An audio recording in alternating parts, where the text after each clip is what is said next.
Sup guys, today I'm going to teach you how to install Java.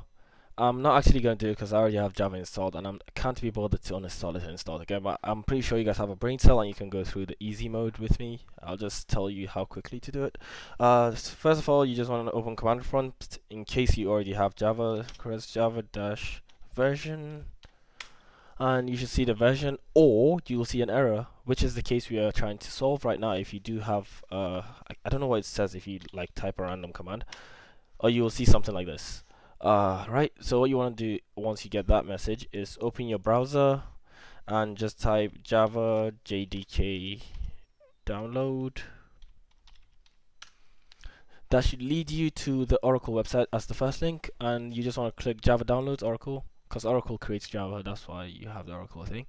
I advise you to download the long-term support version. That means they support it long-term. I don't know why I had to explain that. Come here, Linux, Mac. If I'm on Windows 10, I want to come here, look for the 64-bit installer. Click on this. That should download the whole Java installer exe thing. And I'm pretty sure you guys can go through the next thing. So once you have Java installed, what you need to do next, there's still a few things that you need to check. You wanna, if you check your program files, you should be able to see it as well. So if you open your folder, we can just go program files. That's my computer. Program files. There should be a Java. Yep. So your Java will be installed in your program files here. So now you have to set your path variable. So you set your Java to the path because it's not going to show up on the CMD. And for the path, you want to use the bin, which basically stores all the binary files for your Java. And then you want to get this link, Control C, and open the environment variables on the left. Just scroll here and go to the paths. And you want to paste that somewhere here. So you could, I think you could just click new, and then it lets you paste it here, and then just save it.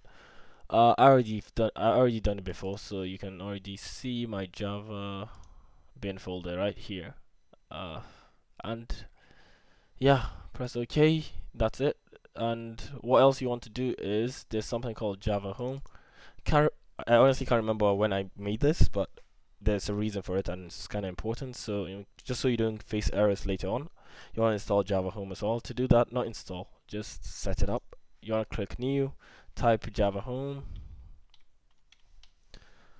no Homer, and then the value should not be the bin folder. You want to go back one step, and you should copy this and put it as the value here. And because I already have it, I'm not going to do it again. You guys should press OK, and from there on out, you can just test and see that everything works. So what you want to do is Java dash version. See that you have the version. You could also see if Java Home is set. How to print a variable in, what do you call it? CMD is by doing the percentage thing, and do the percentage thing again. Sorry. And yeah, you should see that it's set to the right path, and that's it. That's all that takes to install Java on your system. Next video I'm going to teach you how to install Maven, and I hope you enjoyed the video, and leave a like and subscribe. Peace out.